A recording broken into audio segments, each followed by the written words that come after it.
Good morning, everyone. Happy Thursday, and welcome to another episode of Tea and Coffee with Paula and Jay, there he is. right at the last moment there, one click, boom, bada bing. Hello, good morning, everybody. Like the hat, the hat, you can get one on the tour. Yep. This one has a silver lining around the words. The other ones do not. So this is the host special. Yes, there you go. But if you like the new hat with the big lettering on the front, you can get yourself one on the tour. I start today in Whitecourt. Yep, there you go. Exactly. Jason is going to be hitting the road, and it's basically non-stop. That's a reference to Hamilton, the Hamilton musical. Our family loves that thing. All the boys love it. They put it on. There's no crazy music other than Hamilton. Yeah. Rise up. Right. No, they have, bless them, they have their own tunes. Jacob loves the Zoo song. So from Zootopia 2, there's a Shakira song, and he loves that. So that's his go-to. Mom, Zoo? Yes. Miss Gazelle? Yes. But yeah, we love music. We're always singing and dancing away in this household. We met at the DJ Tiesto. Yes, we did. Dancing away. I'm not sure if that was the those were For your everybody moves. that's listening, Trump is going to follow that one now. Yeah, exactly. Shoulders up, hands up. That's kind of the Trump/Hugh Hefner dance. No, it's the Levine one. It's the Levine one. Come on. We need some branding. Yeah, there you go. Well, you got your hats.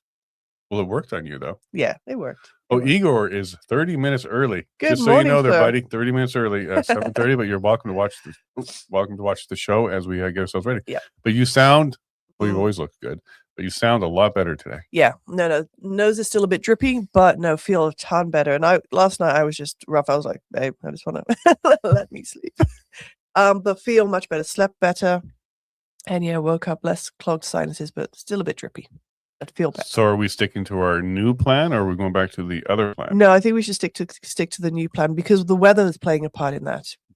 What is the new plan? The new plan is that you and our eldest will be going away to Whitecourt and Grand Prairie and then coming back to us on Saturday. Yeah. So if you want to see JJ work the merch table, come on out. And you might be able to get a hat like this from him. But yeah, so we're going to leave today to go to Whitecourt. So we have 2 showings tonight. 6:30 is when the start time is, and 8. But yeah, be there for 6 and 7:30 if you want to get in there. Yep, and I'm just going to bring this up again. And then if you want to find out all the upcoming tour dates for Alberta and some in Ontario still, you can go ahead to supportsean.ca, and you can also check them out at thelevineshow.com too. But supportsean.ca to go ahead and see all the events that we've got coming up in Alberta, which there are a lot. You've done a great job there, and there's still a few more added in Ontario where Dean Rainey's going to be managing those. Absolutely. And to make sure that you're looking at an official one, always look at supportsean.ca for those, because there was a small concern, but it turned out to be okay, of others setting up these events. But you can always go to supportsean.ca to find the official ones, because that's where we post those, and also to RSVP.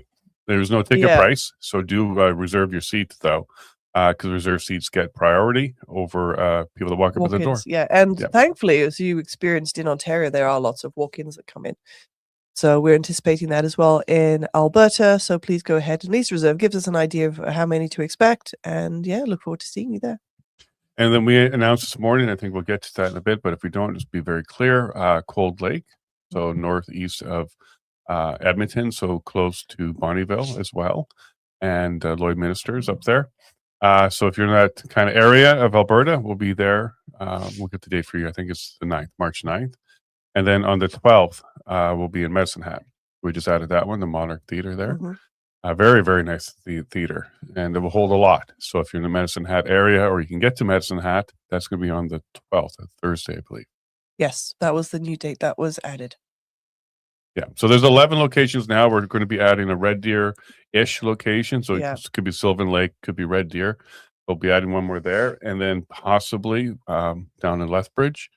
There's some support down there for TAN as well. But that'll be about it. There'll be 13 stops in Alberta. And now we're looking at Manitoba. Yes. So we're looking at Winnipeg. So if you're out in the Winnipeg area, Selkirk area, probably going to be 2 of the stops. We'll be there coming up as well. We'll keep those announcements ready for you.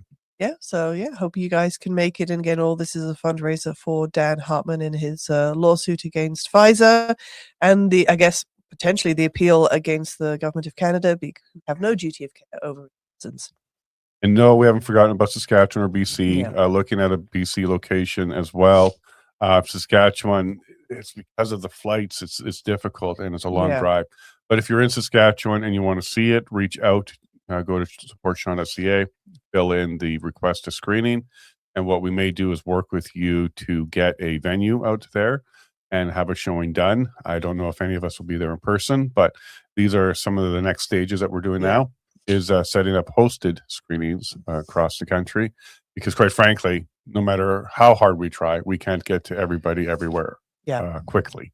So if you want to host one, reach out to support or request a screening. We are reaching out to everybody. There's over 100 people on that list right now to talk to them about hosting. And we did one yesterday. One's being worked on in a remote location by Brandon, Manitoba. Great. So we have a process. We'll get you the movie. We'll help you get things set up. We'll even help get the venue done. But we need somebody on the ground there to host it, collect the donations, forward those on. Yep. And again, supportsean.ca. Please go ahead, check it out. So what are you going to be doing for the next couple of days without two of your men? Two Jasons are gone. Well, I still have a boatload of work to get done. So, for example, I'm the first one out of the house today because I'll be I've got a library board meeting I'll be going to. Then coming home, getting the little man, but I still got work to got venues to pay for once all the invoices and stuff come in. But hopefully maybe even do a bit of a deep clean if I get the opportunity. How many boards and community stuff are you on now? 1, 2, and it's going to be 3. Yeah. Go on.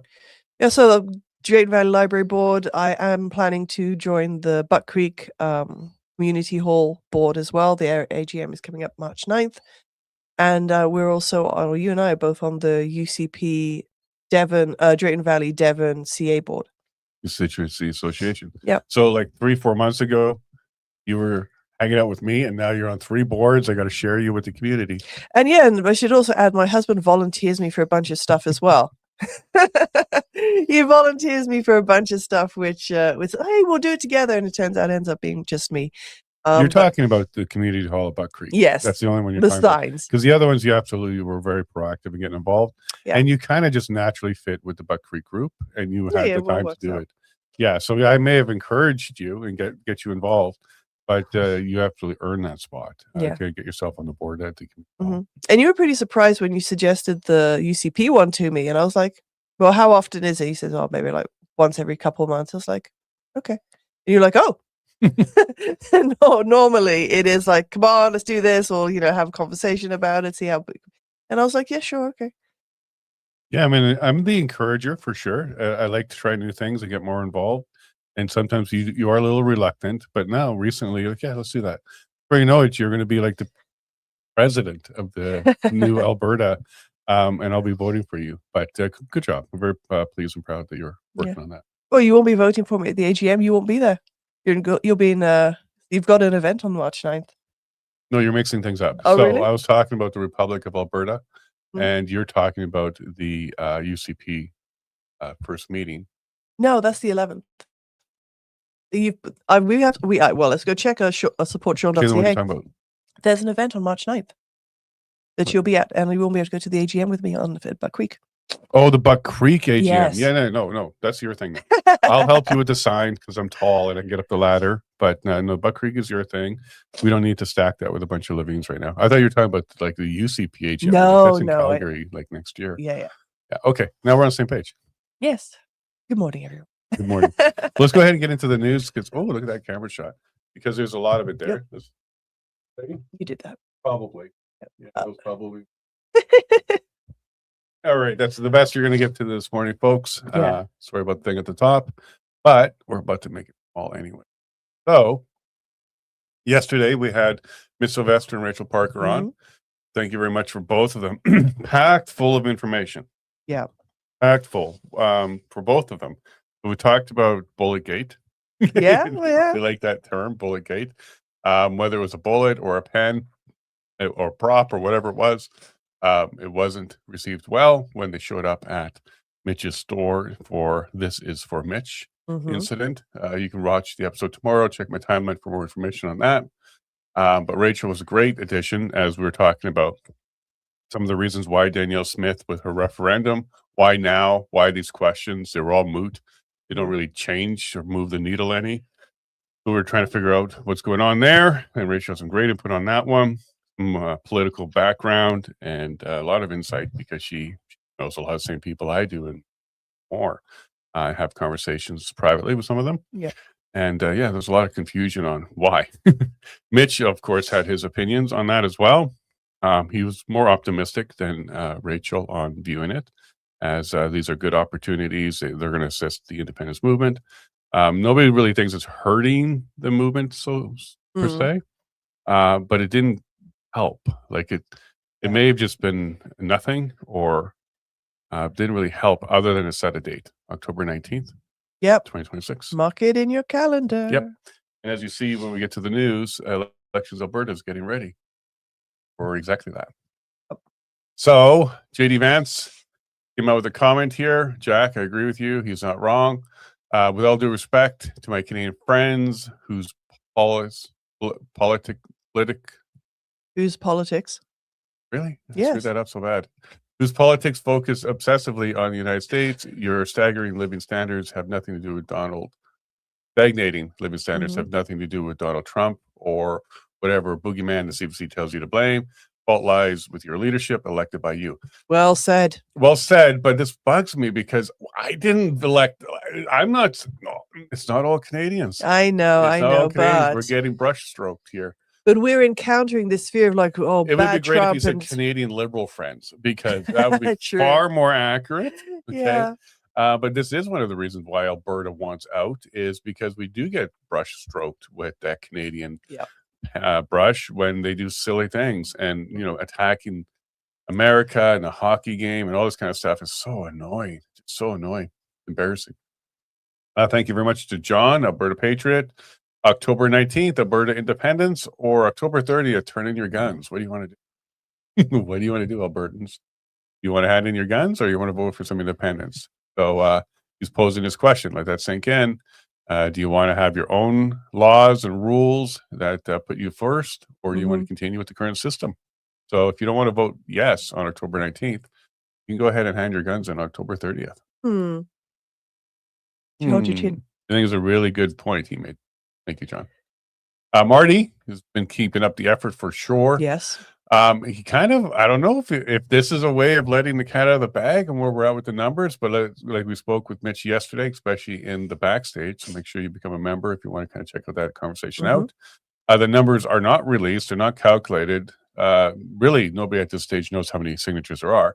But Marty, being the fact guy he is, he recognized that 200,000 signatures have been issued to canvassers, and there's 5 per. So that brings the number close to 1 million. So if all of those sheets get filled in that are already issued, you're at 1 million. We have a few sheets, working on them. But yeah, that's a good way to kind of gauge roughly where we're at. And the higher that number is, the better. So don't think you just sit back and not get involved or sign. The higher that number is, the better. The louder and the clearer the message from Alberta is to the east. So add your voice to that. Yes, by please adding your do. signature. Please do. Thank you, Marty. Here we go. Elections Alberta posted this yesterday. Hey, look, they're hiring. They're looking for returning officers. They use returning officers at polling locations and to organize it and to get the volunteers together. So if you want to participate on that level, I can't, because we're too involved with third-party advertising. You can't either, because you're the CFO of that. So we are disqualified from getting more involved, but you guys are not. So go to elections.ab.ca/jobs and get yourself started if you want to become a returning officer. It's a very important role because it makes sure things are done properly. Everybody gets to vote, have their say. So if you have some free time, Darlene, and you're interested in something like that, Darlene, this would be a good thing for you to get involved in. Yes. Yeah. Darlene. Some people like Darlene, would absolutely be excellent. If you know her, you know her. Yeah, she's so organized, tons of energy, very friendly, can work with a team, very honest. Those are the type of people you'd like to see in those roles. Yeah. So if you fit that position, please do Mhm. consider doing that. Yeah, she wants to get things done, and she wants to get things done right. She's Yep. one of those people too. Yeah. Oh, she's a doer. Yeah. She's a doer. All right. So thank you to Critical Compass who clipped out the Leighton Gray speech. This was one of the best speeches of that day, and there was a lot. There were 8 great people Yeah. talking that day. Leighton Gray, I liked his because he started with his Canadian issued Indian number. We actually listed off his number. I've seen people online saying Leighton Gray's not real Indian. Yeah, he is. Very much so. He's got a status card. But listen to the speech because what he talks about is the true relationship that Canadians have with Indigenous people like him and how horrible it is. So I posted here Alberta First Nations. This is one of the most eye-opening presentations I've ever seen. Leighton did an amazing job explaining the real relationship that he has with Canada as an Indigenous man. It's a worthwhile 20 minutes. I bet you'll be able to relate to him and fully understand why the repressive system you are forced to live in needs to. This is one of the major topics during the Alberta independence conversation is what happens with Indigenous First Nations. You know, the chiefs are fighting against it, but what about the rest? When we see these signatures campaigns happen, there are First Nations people there. And twice now, Mitch talked about it yesterday at another one. Several people from the First Nation community are showing up to sign and ask questions. He actually spent some time with one of the chiefs, about a 20-minute conversation. So keep it up for sure. I think this is a conversation that needs to keep happening. And somebody on one of my posts suggested that we actually reach out to these communities and go have conversations there. I pass that along to people who are doing those right now because we're working on the Sean tour, the Hartman tour.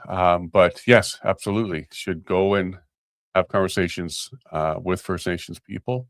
And that's exactly what they're looking for, to be listened to, Yep. to have a say in their future. And this is a great opportunity for everyone. Mia, that again, every time she posts this, it goes viral. This is one of my favorite clips from her because this, I think he's a professor. I want to say professor, but he's known as being evidence-based medical information. So he's the godfather of evidence-based medicine. And she got him in a gotcha because he signed a letter that's been used by the left saying, hey, look, this guy says it's a medical medicine-based or evidence-based medicine for gender, what do they call it? Gender affirming care, quote unquote. And he says in the letter it was medically necessary, but he denied it in this interview. Like, I didn't sign that. I didn't say that. And she read it to him. And he's like, oh, my, Yeah. I'm a dope. I didn't read that part, but I signed it. He has now, since this interview, from my understanding, he's retracted that letter and does not take that position at all. And so thank you very much to Mia for highlighting that. But still, the best line of the whole thing is, let me fact check myself. Yes. From Mia. That was a great way to address that and make sure that you're polite, respectful. And he listened instead of her yelling at him. She just read the letter to him that has a signature on it. And bada boom, bada bang, he woke up pretty quick. Yep.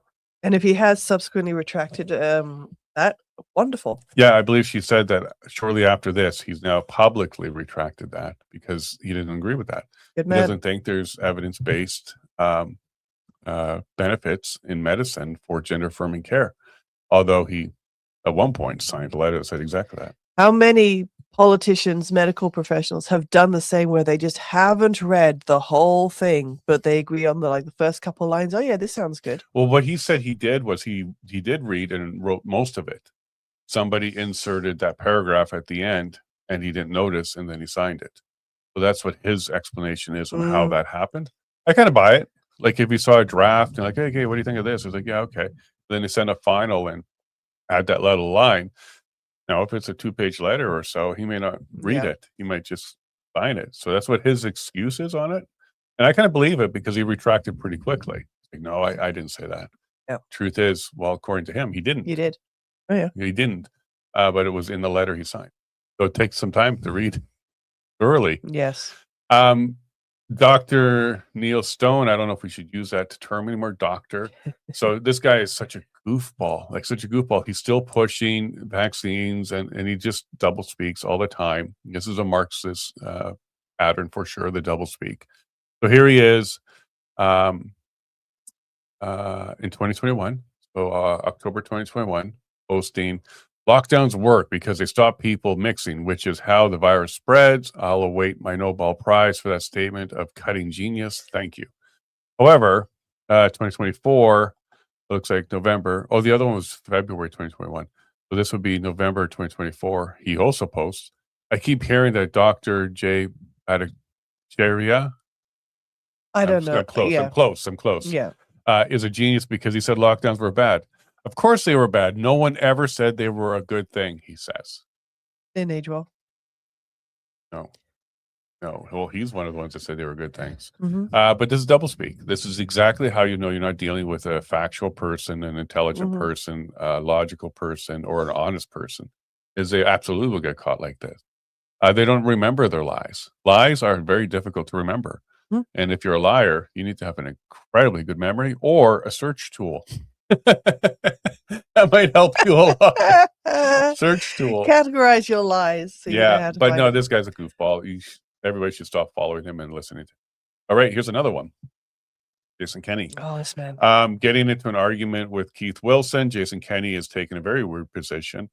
He's listening to a handful of chiefs, and he believes that they represent everybody. Plus, Jason Kenney believes his position and his opinion matters in the nation.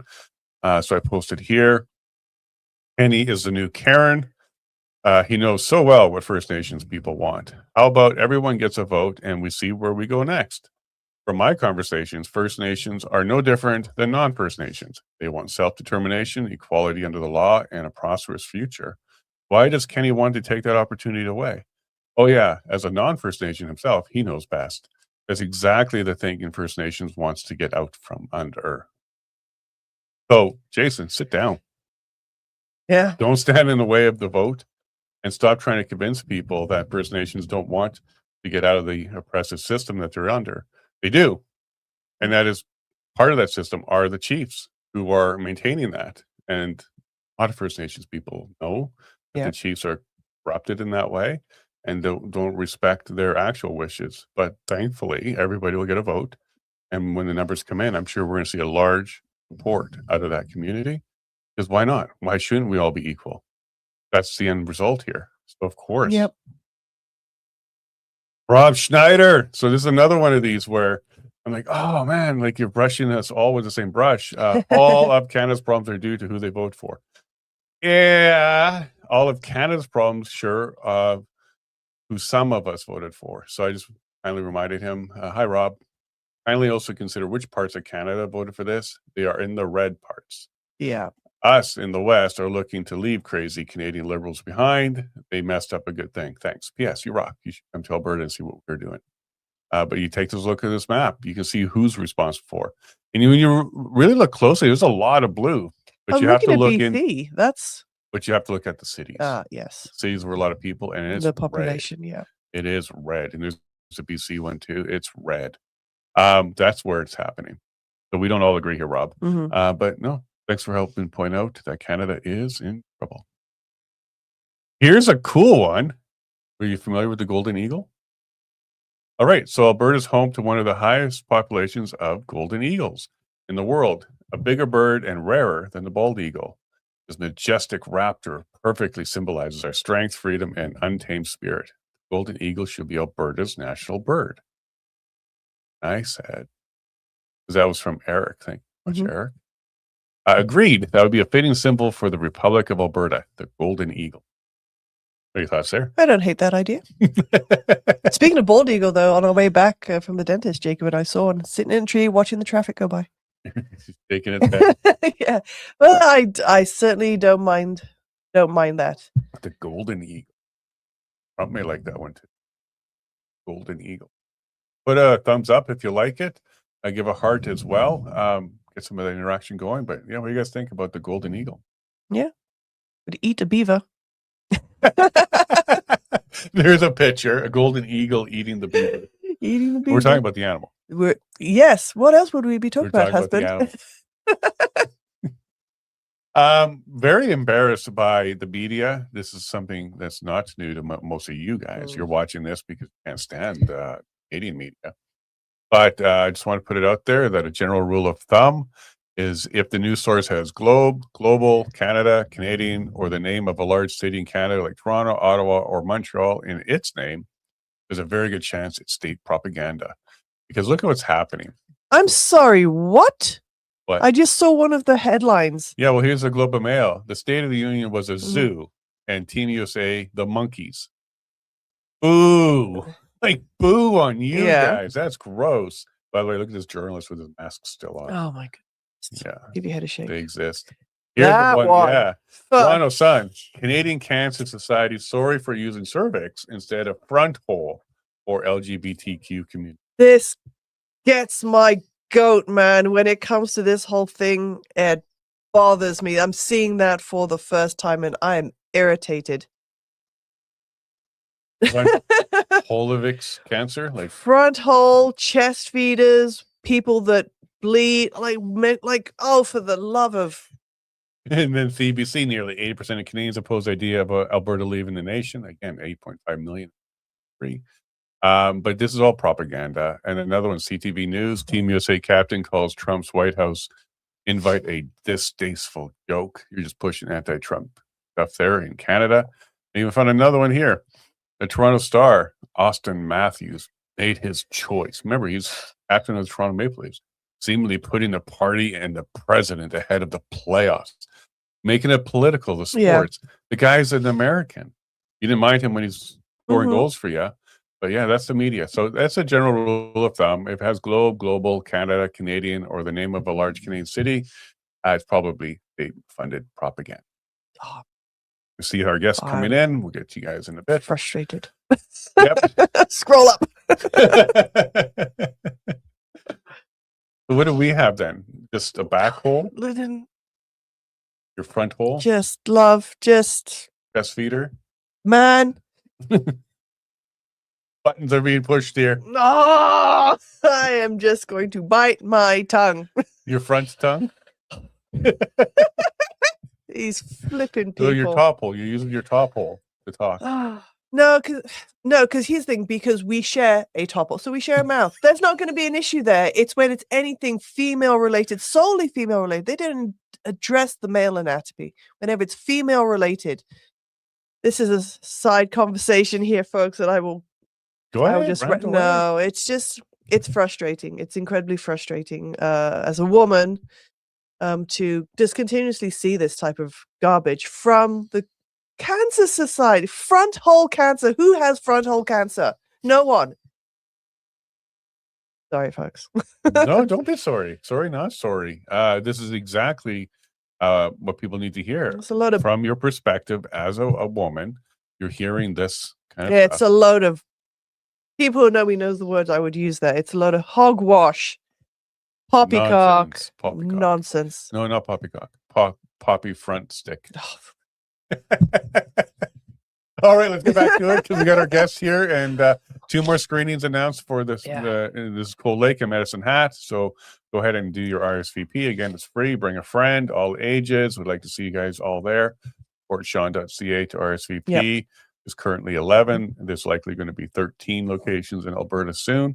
But if you can make it out to one of them, that'd be wonderful. If you make it out to 2, even better.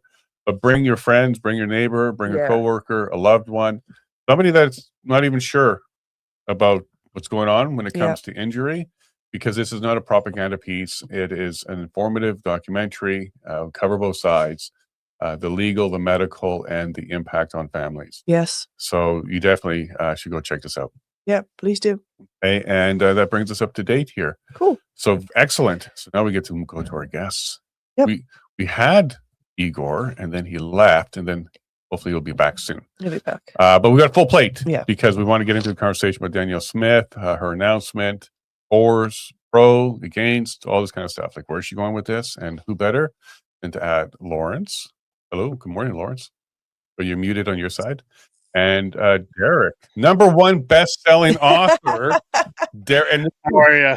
usually you get a number one bestseller in like a subcategory of a subcategory of a subcategory.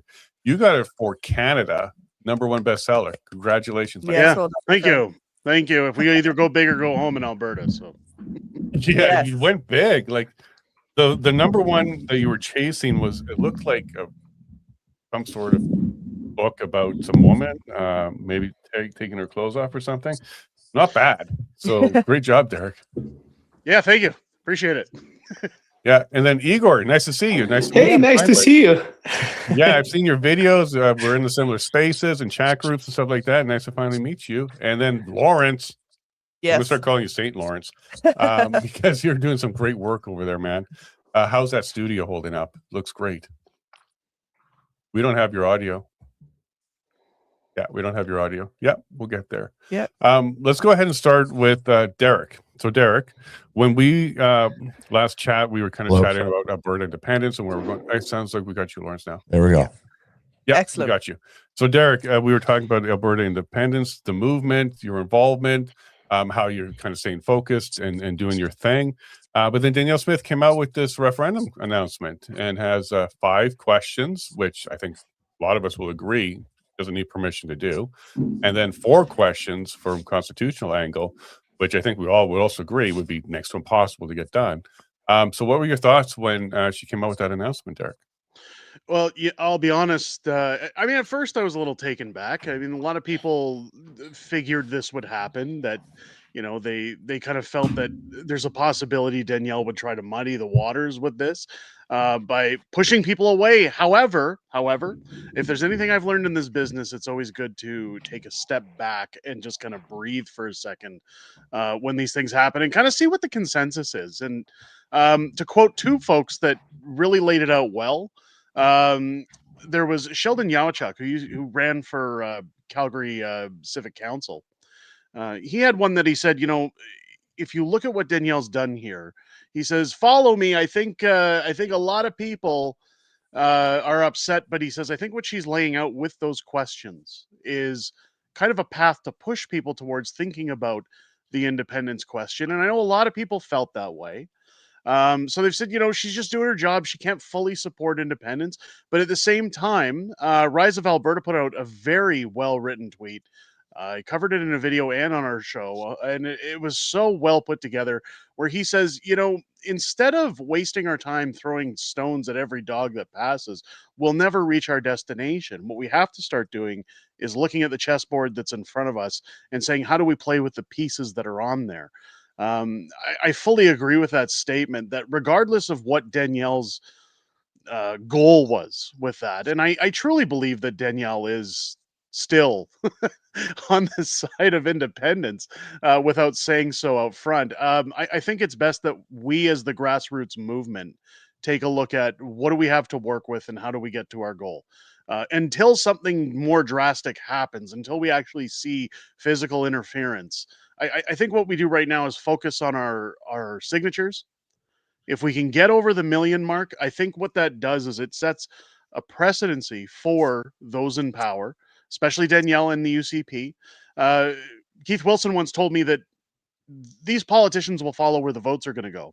And it's important to remember that Danielle Smith only got 600,000 votes to become Premier of Alberta. If she gets over 1 million signatures, that kind of puts her party into a position to say that, hey, we either got to start backing this horse, because if for some reason we don't attain enough votes in a referendum for independence, those are 1 million people that would be very upset with the UCP.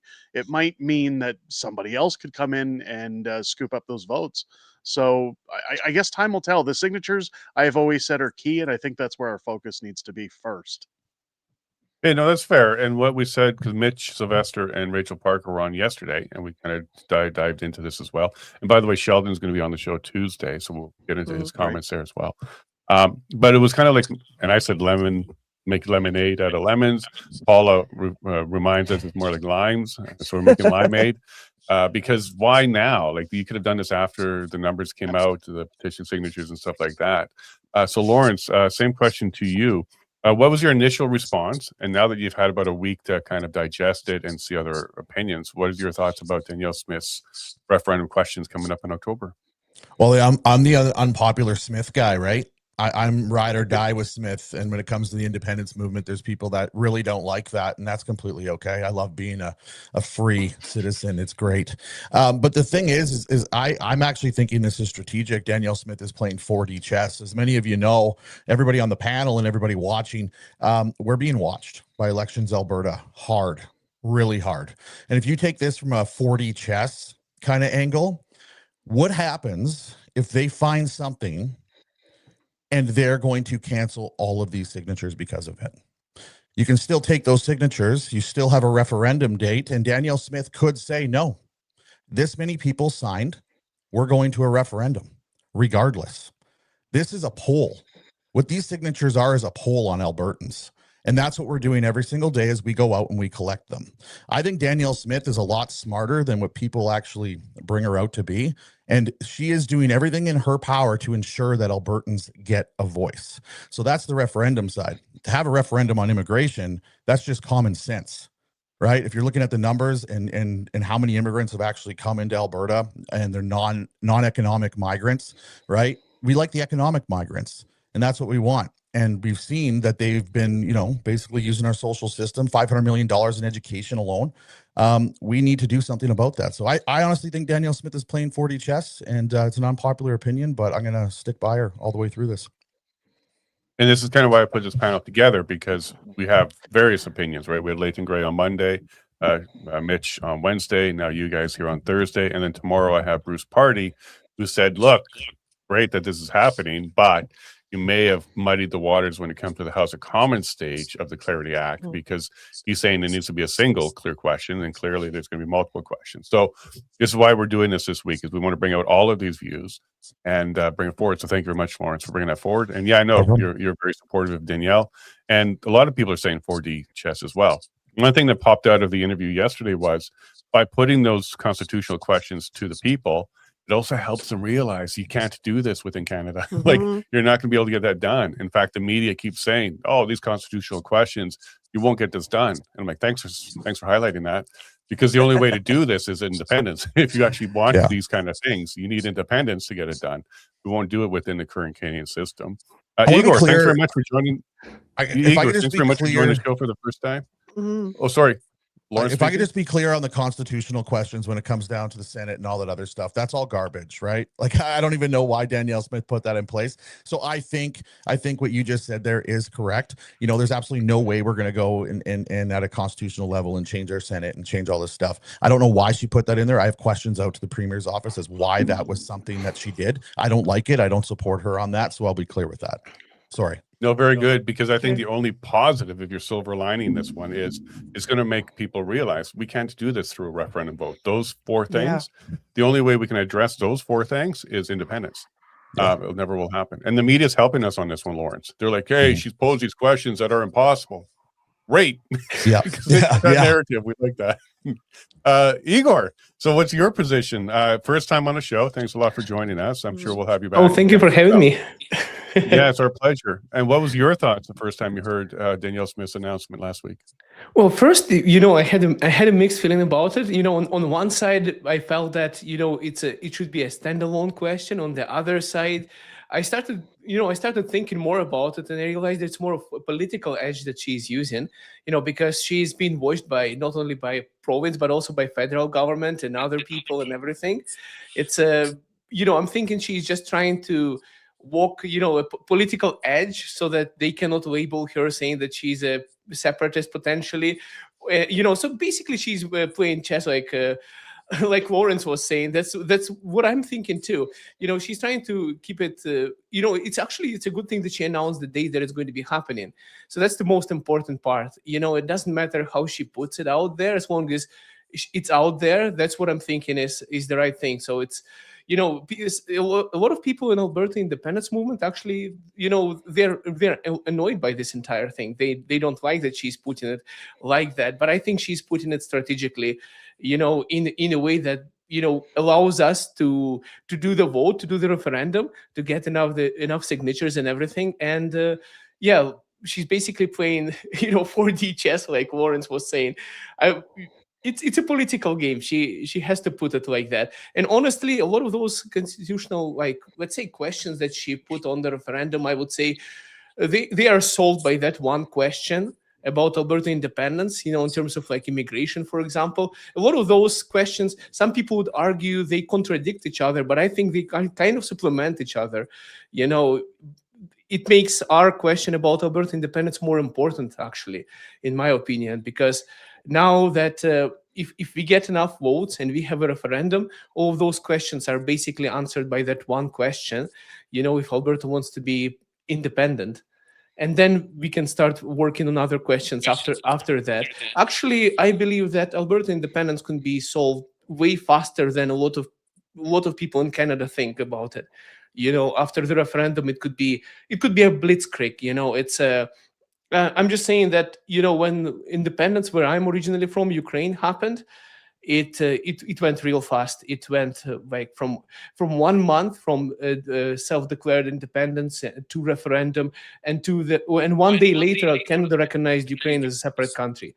So that's how it went. It was very fast. Well, we're looking forward to a quick process here at Kearney recognizing us right away, right? Kosovo as well, Canada recognized, and Kearney now recognized Palestine as a state. So maybe after we get a referendum, they'll recognize us as well. But Igor, thanks very much for bringing that to us.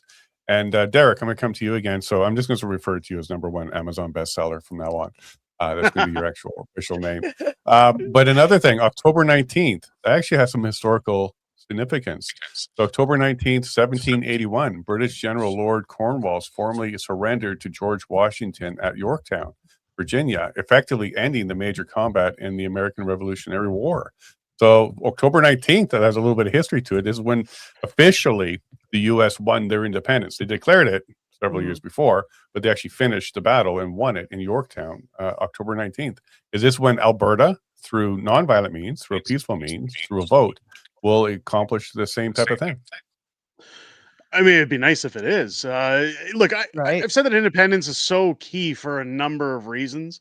We actually just talked about this on our show last night, that when you look at the whole idea of we can vote in our own judges, we can write a new constitution that Albertans vote on, we can hold our politicians accountable, all things that are faulted within the Canadian system. I think, as we were talking earlier, it lines up with those constitutional questions, that they lead on the path to independence, but at the same time, you've got this plethora of people in Alberta that are kind of on the middle ground, where they think, or not think, they prefer someone like Pierre comes in to save them, and they say, "Oh, well, we'll hope for Pierre, and if things don't work out, then we'll think about independence." I think as time goes on, and with the help of your media outlets, and people start to see that even if Pierre got a super majority, there is no way for him to open up the Constitution and change things to give Alberta the representation that it needs, or the West for that matter, all Western provinces. There's no way for him to make all the changes that Albertans could gain from independence. Like, sure, we might get a pipeline, we might get a few passbacks, but we're never going to get rid of the equalization payments. We're never going to get our voice in the Senate. We're never going to have our votes carry any weight. So really, Danielle's questions again lead to that path of independence, but it's also a path that gets us away from the woke ideologies. It gets us away from folks like the gentleman who walked into Mitch's store last week and put a pen on the counter, or as he alleges a pen. If we have new laws and new representation in this province, it essentially is going to war with everything that's wrong with our country. And I think that it could be a day of liberation for Albertans. And I strongly believe we're on the right path. Okay, so I'm glad you kind of went there to two different branches, so we'll get to both of them. The incident at the Mitch's store, and also conservatives and representation here in Alberta. So Lawrence, you went to the Conservative Convention, and just recently, Mr. Matt out of Edmonton crossed the floor to the Liberals after he said he wasn't going to do that. He was going to retire to spend time with his family, and then bada boom, bada bing, he switches. I think one of the things that the Alberta independence movement can take out of that one is, even if you vote a Conservative in, they still won't represent you. And we have no representation here when it comes to the federal system. What was your thoughts on the announcement from Matt leaving and joining Carney and actually getting a position there pretty quickly? And what about that message to Edmontonians that, hey, look, 25,000 of you voted for a conservative and now he's a liberal? Do you think that's going to assist with the independence signature gathering? Absolutely, 100%. What you just explained there is how I came to independence. As many people know, I was fighting independence for the longest time. I was in the Danielle Smith camp when it came to independence, saying the same kind of talking points that she was saying, not because she was saying them, but that's exactly what I believed in. Once the federal election was lost and Pierre lost that major lead in the polling, and then people started crossing the floors the floor, that's when I came to independence. So I'm new. I'm a baby to this movement, and I've been open about that. And I've told people that, I wanted to fix Canada for so long, but that was the icing on the cake for me. So when you got a guy like Matt up in Edmonton who crosses the floor and there's no repercussions for that, we're trying to put together something right now. I think it's absolutely savage that they're trying to do petition signature collection right around his area at his office, which I think is amazing. This just was the same thing, the same path that I went, and I was like, no, we're going to save Canada. And then you start seeing this stuff. It just brought more people to support Alberta independence. It's funny you mentioned a conservative convention. I was invited there. I was invited to cover it. I probably will never be invited to cover another one again. And the simple reason is I spent the whole weekend talking about my position on independence, and members of parliament that were there understood my position. But they know, just as well as we all know on this panel, that they can't do anything.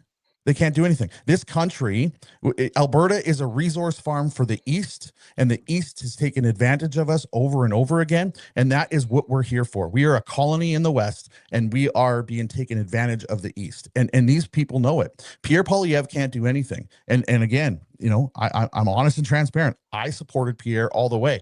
I pushed him hard in Battle River Crowfoot, but Pierre is not fixing anything. When I decided to go all in on independence, I decided to go all in on Alberta. And if you actually look at my content and how it's shifted, I don't really talk about the feds anymore. There's not too much to talk about then or over in Ottawa. No, fair Sure. enough. And I'm just going to come right back to you quickly, Lawrence, before I go to Igor. When Pierre came out just like a week ago and said none of his MPs are even talking about Alberta independence, it's not even on the table, he just dismissed the entire thing. For a fact, because you spoke to some of them, they absolutely have it bouncing around their head. They just won't bring it forward. So is Pierre telling the truth that nobody is talking about it? Or is he just basically giving the middle finger to Alberta, saying, you guys aren't important for us to even consider? Because at this stage, he should at least be pushing the Liberals to be listening to what's going on in Alberta. But even he is saying, no, nobody in my camp is talking about it. He's playing federal politics is exactly what he's playing. They are absolutely talking about it. Maybe they're not talking about it with him. Right? Maybe we'll give him the benefit of the doubt there, but I highly doubt that. He's an Alberta MP. Exactly. He's an Alberta MP in Battle River Crowfoot. So he's playing federal politics. He's trying to get votes from the East. He's trying to win an election, right? Because let's be honest, the Conservatives at this point, doesn't matter if an election is this spring, next fall, 2 years from now, it's an election campaign all the way through. And don't get me wrong, I stand with my conservative Canadian brothers and sisters, but I have to stand with Alberta on this. This is Alberta. This is my home. This is where my livelihood is. These are the people that I shop with, I'm friends with. I can't see a path out with Pierre leading the way. It's just not there. And for him to come out and say that none of his MPs are talking about it, it's bullshit. That's what it is. Okay, I agree with that very much so. And yes, I am Alberta first. I would love to see a fully functioning Canada. I would love to see it repair. But I think we're beyond that point. And I think with Pierre coming out and saying we're not even talking about it, that just puts a large nail in the coffin of trying to get this to work. And Lawrence, you're not alone. There's a lot of people like you, especially after the election up till like the MOU time, thought that this could be fixed, but they're changing their minds, much like you are. Igor, how long have you been here? Because you're from the Ukraine. So how long have you been here? And what are your thoughts as you're witnessing all of this transpire? Are you thinking Ukraine all over again? Like Canada is going through the same type of thing? Well, it's kind of very similar, to be honest with you. I've been here since 2012. So I came through legal processes. I came here as an international student 2012. Then I graduated by 2014. And I went through the entire migration process. And as soon as I graduated, I moved to Alberta. And I actually moved to Alberta for one reason, to get my immigration done and go back to Ontario. And I never went back since 2014. Everyone in Ontario told me not to move to Alberta. They said it's cold, there is nothing going on here. And I just looked at Google Pictures. There was no YouTube videos about it and everything. And actually, I dedicated my entire YouTube channel for about 8 years, telling people to move to Calgary, Alberta, moving to Canada, and how great country it is. So people are quite shocked by me just transitioning into Alberta independence mode about, like a month and a half, I would say, ago, because they're like, oh, you were saying, for years, that Canada is a great country, and all of a sudden you just shifted and you started saying that we should have an Alberta independence. And to be honest, I just decided that I'm just going to speak, unfiltered, without any kind of censorship, exactly what I think. And I'll be honest with you, I've been looking for, almost a year and a half now, because my wife has been pushing me into relocating my small business to United States, through investor visa. I've been looking at this kind of things because Canada has been going down for a decade since I came. I came when Stephen Harper was here, and since then Liberals came to power. The immigration program has been changing and everything, and basically I witnessed the entire decline of Canada. It was when I came to Alberta in 2014, I had my interviews probably within a week. I had like 2 job offers when I came to Alberta in 2014. It was real fast, and things escalated really rapidly here in Alberta. Right now, a lot of people I know, they're saying unemployment rate is it's not too bad, but actually I think the numbers are not real. It's actually higher, because I know some people who are searching right now and they cannot find anything. And it's a very similar situation to Ukraine. A lot of people from Ukraine right now, there's 2 camps of Ukrainians in Alberta right now. So there are some people from Airdrie. Like there is a person who just called me and he asked me where he can sign a petition. He's been here for 30 years. Another person who has been here for 10 years as well. He was just saying, well, I signed the online petition, so I'm good. And I was explaining to him, no, you have to go and get a physical signature, because they thought that they're done by signing the online petition. So I had to explain that. And then there are some Ukrainians who do not have a permanent residency or immigration status in Canada, and they are worried. So they're just worried in Alberta, what's going to happen to them after Alberta independence. So that's why they wouldn't support it necessarily. So those guys who already finished their immigration, they want Alberta independence. Those guys who haven't finished immigration, they are afraid of it, and they have a little bit of a PTSD about it, because they are thinking that, the word separatist in Ukraine right now is a very sharp word, because they're thinking it's Eastern Ukraine. That's where there is a war happening with Russia, and those people had a referendum, but they didn't have a legal referendum. They literally had a guy with the machine gun who was making sure that everyone votes yes on the referendum, from Russian army. So when you're coming to a vote and there is a bunch of green men dressed up like this, that's why I'm wearing this T-shirt also, and with machine guns, and it's kind of to vote in favor or not on the referendum. So it's not the same thing.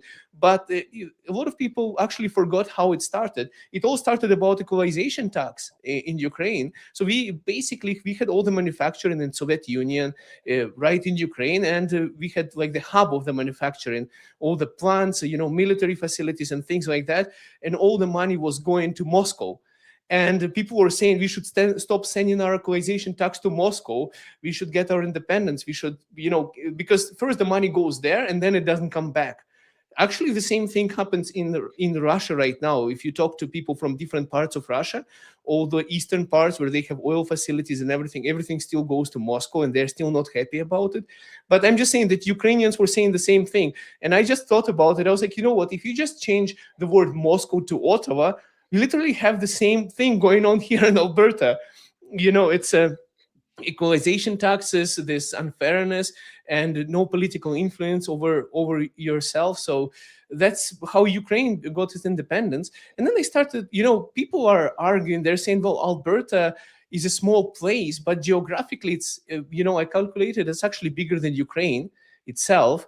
it's a bigger region. If you put it on a map, it's going to be bigger than Ukraine in itself. Because if somebody in Europe, like in Ukraine, say a province of Alberta, everyone thinks it's a small rural village somewhere in North America, geographically insignificant and not so powerful.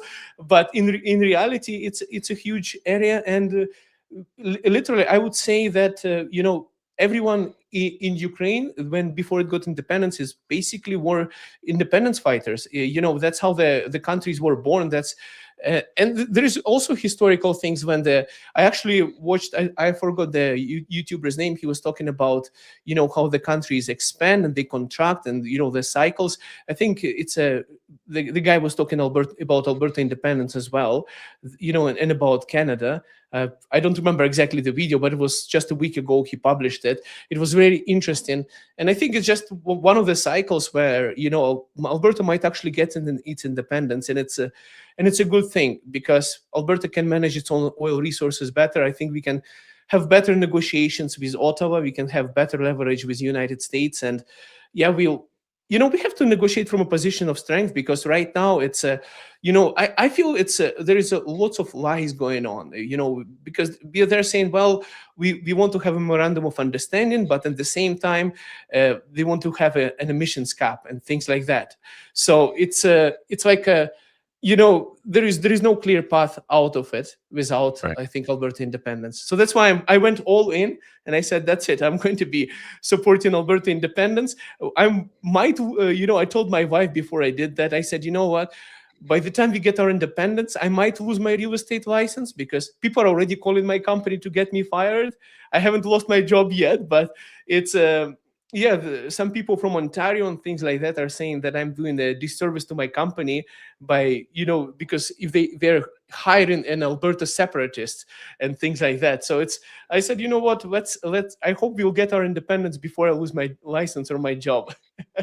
I'm sure you won't Oh. lose your license or your job, because quite frankly, real estate's going to be a booming. People are going to be trying to move here. Some of the crazy ones want to move out. So don't worry. You're going to be in high demand as a real estate agent. And I'm sure your employer understands the difference between craziness from the East and your actual Yeah. production. So Derek, here's a great story. So an immigrant to Canada, comes to Alberta in 2014, produces, participates, and is involved in the economy of Alberta, helps grow it. He's seen what he doesn't like, and he's also saying his community, those that are already Canadians and can vote, want to vote. So we are even getting misinformation out of the media around immigration and immigrants here in Canada. And then we also heard from Lawrence, who says, hey, I used to be for Keep Canada Together, sovereign Alberta inside a united Canada, but not anymore. I've seen enough of this to make me change as well. These two stories, I'm hearing a lot of them, frankly. And very, very diverse immigration communities are saying the exact same thing as Igor here. What we call old school immigrants, like my wife, they don't like what's going on in the last 10 years, and they want to see it stop, and they see it as a detriment to all communities, including ours. What are your thoughts when you hear from two people that basically said, look, I wasn't for it before, but within the last year or so, I've changed my mind? I think we have a lot of that in the country right now, or at least in Alberta. When you look at the momentum that Pierre had in the federal election, this guy was packing airport hangars. He was, I don't know if you guys were at the rally in Edmonton or just outside Edmonton, this giant warehouse that was full of people. I've never seen anything like it in my life. We had just moved to Spruce Grove from Calgary when that rally took place, and I went out and covered it. And I couldn't believe around Edmonton, who typically vote orange in the provincial elections, how many people had turned out. I was all in for Pierre. Where I turned back was just before that event. You had people being interviewed. I remember Sheila Gunn Reid did an interview just outside of that rally, where some people had said, "Look, it's either Pierre or we're going to push for independence," because the talk had already started. And just after the federal election, I got a phone call from Pierre Poilievre saying, "Hey, I really appreciate all your coverage. I appreciate everything you've done." He says, I really liked what you did." And I said, "Oh, what was your favorite video?" And he says, "What was the name of your channel again?" And he Right. he didn't even know who he was talking to. And I said, hold on. Like in my head, I'm thinking, like, look, I appreciate the call, and I certainly don't expect anybody to grovel or treat me like I'm up on a pedestal. But if you're going to call me and say I appreciate the help, you should at least know who you're talking to. And that was the turning point for me, where I said, look, it's nothing against Pierre. The problem is the way our country is constructed. He can't give us anything. He can't pay attention to us. It's the same reason he says nobody's talking about it. He either kowtows to the East for his votes, because 50% of the country lives in a small little pocket of Canada, or else he risks losing everything. I think that when you look at their numbers now, they don't have that momentum if Mark Carney calls a spring election, which it's very heavily rumored he's going to.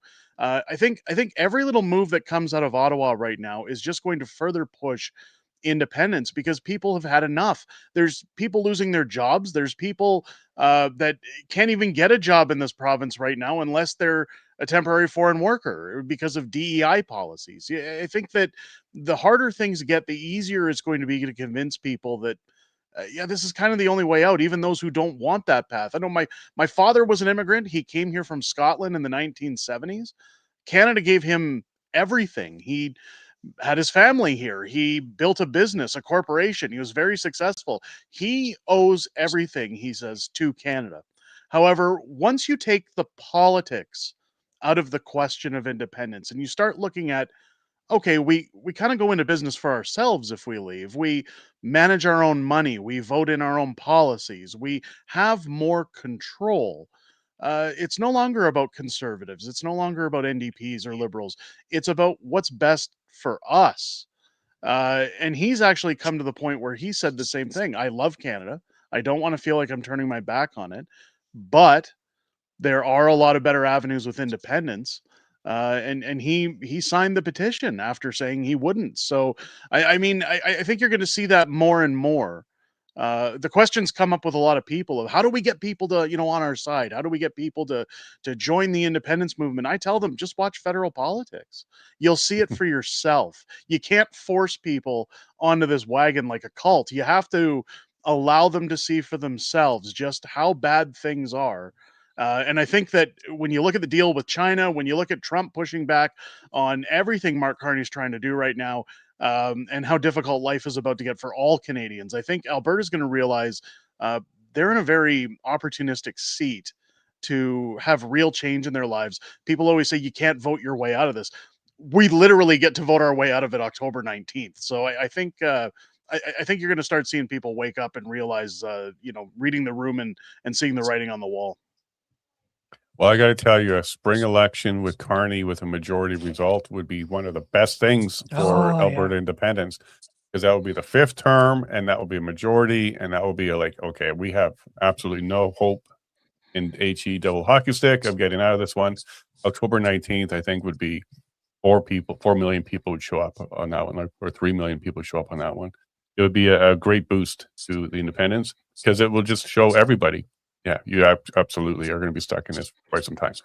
Lawrence, the next subject I want to jump into with the three of you guys is the bullet or pen or prop or whatever it was that showed up at Mitch's place. We talked about it yesterday with him. And what I'm going to do is bring up my latest post on this one, which is a bit of an update on it, because the person of interest, because it's still an investigation, sent a picture or a video and saying, oh, it's just a misunderstanding. Look, you can just pop the top off and there's a pen there. But if you actually look closely, that doesn't match. That little prop thing that he's showing here, in my mind, doesn't match. This is a blunt end that looks like lead. It looks silver. Nothing like what's being demonstrated here. So 2 questions to you, Lawrence. First, what was your thought when you heard about this happening to Mitch and his staff? And then second, what do you think's going on with Bulletgate? Do you think this guy's being legit, or did he just spend a month getting his hands on some props to try and get the trouble he created to go away? Yeah, I lost your audio, guys, so I can't hear a thing that you guys. You still gone? But yeah, I can't hear. Try and reconnect. I know you can't. I will talk about the bullet, the pen, whatever it might be. And then I'm gonna have to get out and probably come back in. But here we go. So I was with Mitch last night in Mosley, Alberta. I was emceeing an event, and we had a little discussion about it. But here's my take on it. If I walk into a store with a fake handgun and I do something, that is against the law. So it's no different. If you have a pen that looks like a bullet, and I don't know if it's a pen, I don't know if it's a bullet, I'm going to side that it's a bullet. This is typical of the left. What they like to do is just gerrymander things and play word soup and then try to confuse everybody, so then it's not a story anymore. If I walk in with a bullet that is a pen, or a pen is a bullet, and I say this is for Mitch, that's a threat. That's a perceived threat. It's how the person sees it, right? And the intention of the act is there. So he knew what he was doing. He knew what he was holding, and he goes in and he knew what he was trying to do, which is intimidation. So that's my view on this. That's how I am viewing this. Is it's absolutely unacceptable. We know the intent. We know the intention of it. My DMs were full, absolutely full of, this is who the guy is. This is where he works. This is what's going on. And you know, I passed it off to the appropriate people and then went from there, right? Because I don't want to get involved in an investigation or anything like that. I gave all the private information away and went from there. Yeah, well, excellent. And that is where a lot of people are coming from. It doesn't matter if it's a pen or not. The intent was there. Yes. To the employees, they were actually afraid. One was considering leaving and leaving the employment because she was concerned. Is this going to follow her home? Is this going to be a long-term thing and problem for and we're going to get him to reconnect. So good job, Lawrence. But I think at this stage, Igor, and as you're getting calls into your work, they're trying to cancel you, they're trying to come at you. Instead of just showing up October 19th and voting no, and quite frankly, a lot of people calling in for you can't even vote. They're not even in Alberta. But instead of just having your say at the referendum, doing your own campaign during a campaign period, rallying up support for no, they're doing things like showing up, blocking the road at Marty Up North events. I understand maybe somebody's following you at the gym with a camera. They're coming at you on the street. They're coming at your employment. What are your thoughts about these kind of tactics? And have you seen these before in Ukraine, where one side isn't playing fair at all? Because you mentioned, you know, showing up with a gun to get you to vote yes. It's kind of along these lines, right? Well, yeah, kind of. Yeah, I would say. Well, you know, it's really weird the things that are starting to happen. Actually, like I literally had somebody in the gym yesterday recording me for about 15 minutes with the cell phone on the lap like that, and I didn't even notice that until my wife pointed out. And the guy stopped recording me when I pulled out my phone and I started recording him. You know, I just pointed my phone at him. I took a picture of the guy just in case, you know, he does something stupid, so that you know, I know who that person is in the future or something like that, you know, because yeah, it was weird. I had people coming in. I had a big guy coming into me in the gym, and he was saying that he supports Alberta independence. Thank you so much for what you're doing and for speaking up. He's like, you know, I had people coming to me and saying that they work for federal companies and they support Alberta independence, but because of the clients and employers that they have, they don't want anyone to know. So thank you for doing that. So I have a lot of people like that, you know, with federal contracts or federal employment that support Alberta independence. So there is actually a lot of support, but things are changing really weirdly. And, you know, it's strange. I never expected the left to be so aggressive, to be honest with you. Like, you know, doxing my location in Calgary, putting online saying, hey, I see Igor is here, it's going to be interesting. And, you know, searching where my company is registered, you know, to go to the registry, you know, to see where registration address of my company that I own is, then going and spamming different addresses, finding my address where I used to live actually, and going through all different threads, spamming my addresses here, where go search for him there, go search for him here. Like, this is kind of really, really weird that they are doing that. I didn't expect that kind of things. Like, in my opinion, you know, I think it should be, the referendum vote should be in their best interest. I actually think that whoever those guys are who started the Forever Canada petition, you know, it should be actually treated as them asking for the referendum as well, because they're basically saying we want to stay in Canada. We are saying we don't want to stay in Canada.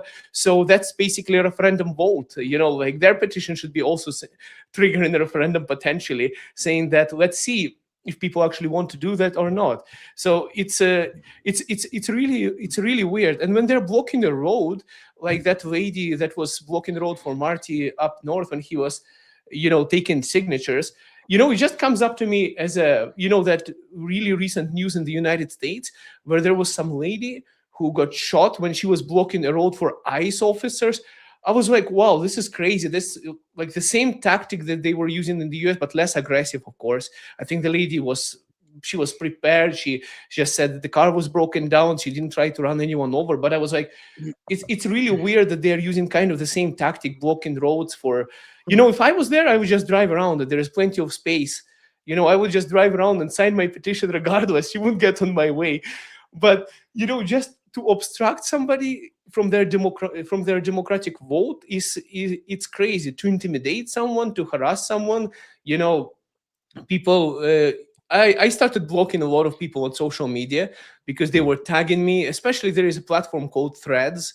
I don't know what's wrong with that platform. It's like, it's just insane. They started making articles that were going viral against me, saying, look at this traitor from Ukraine. Let's get him deported. We have to hang him. We have to, basically get rid of him. He came here to destroy our country. He's an immigrant and, he's a Nazi, and things like that. And they're going on.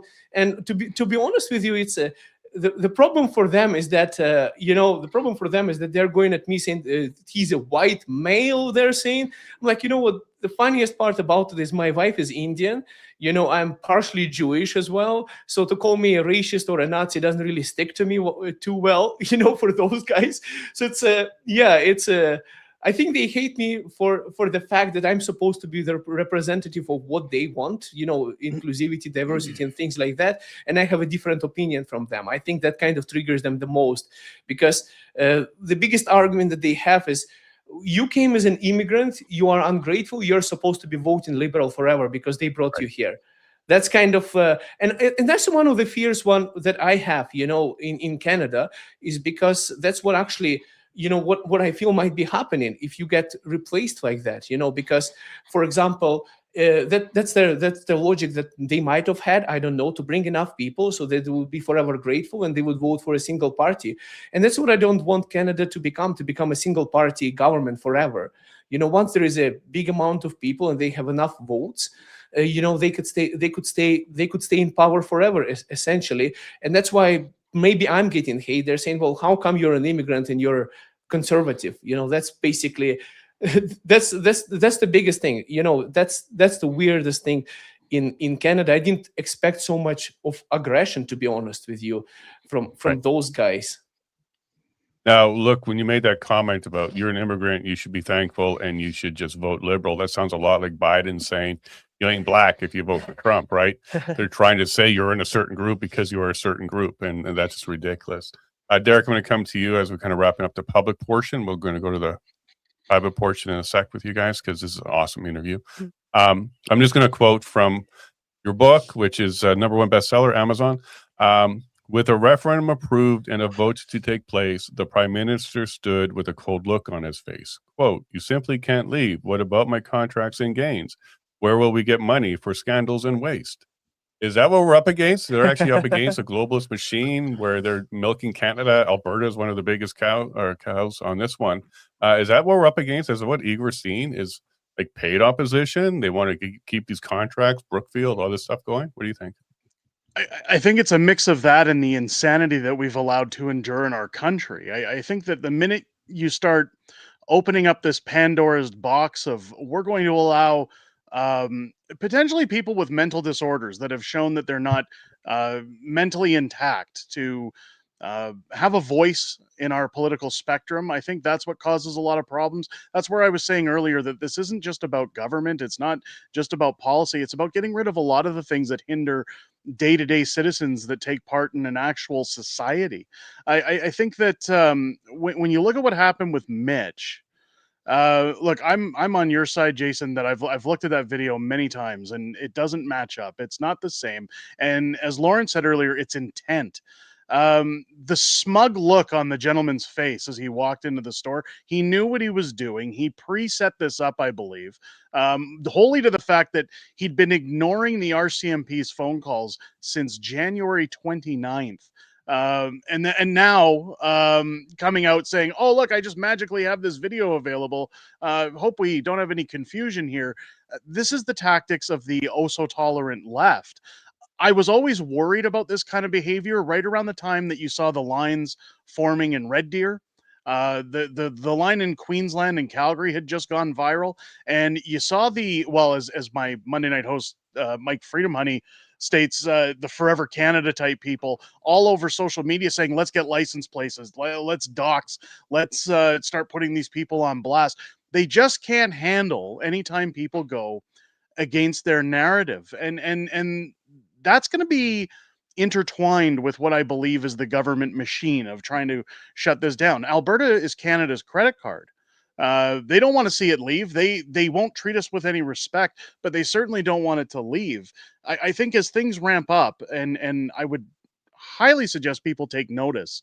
Once May rolls around and we get our signatures, the Conservatives will instantly hate Alberta, even though they have 34 seats here.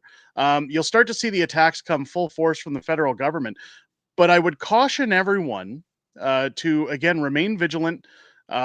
Keep your head on a swivel, because the people who disagree with us are only going to ramp up. I mean, as a YouTuber, I had somebody go into my corporate tax filings to find my home address. And they showed up.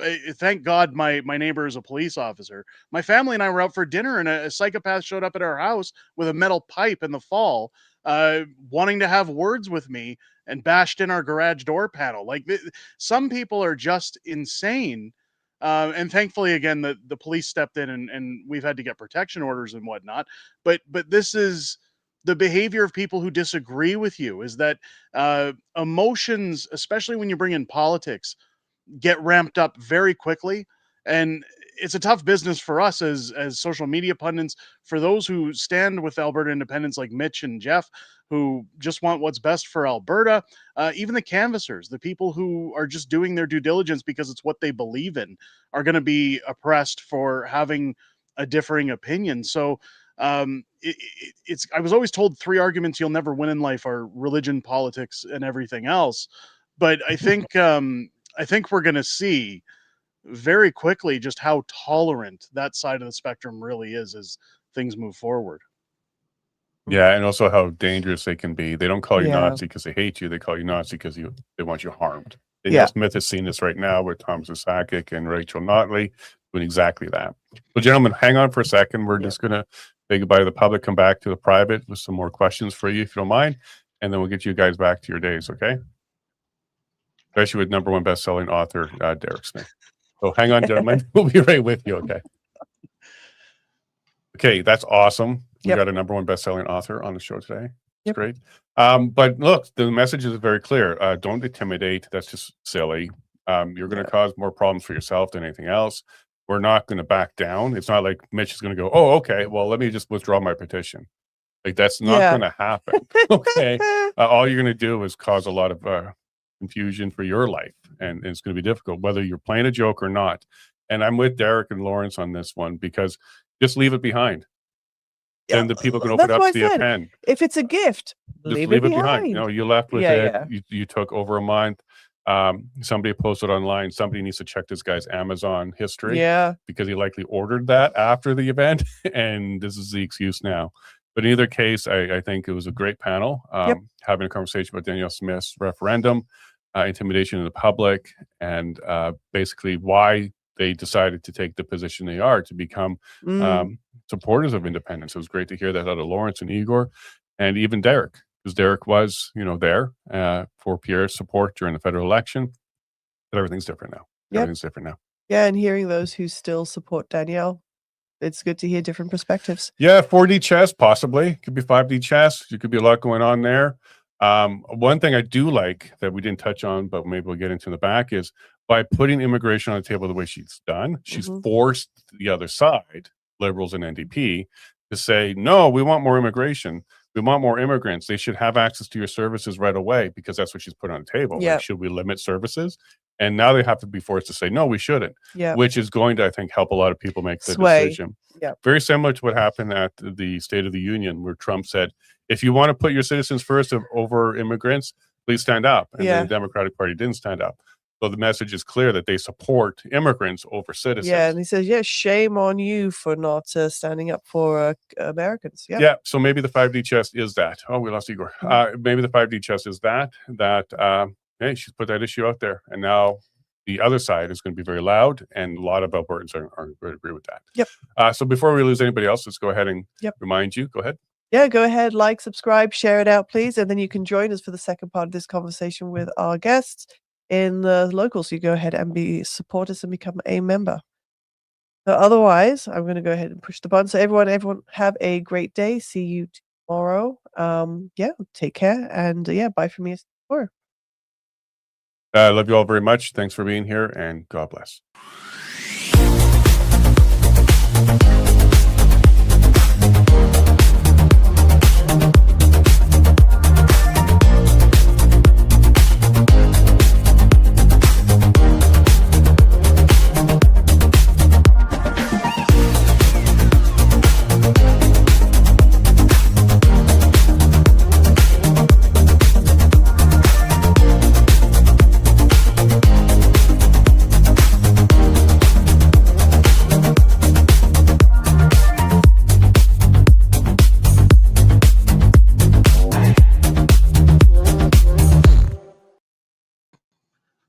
Hello, and Igor's kind of there. Yeah, Video's Igor, there. come back, please.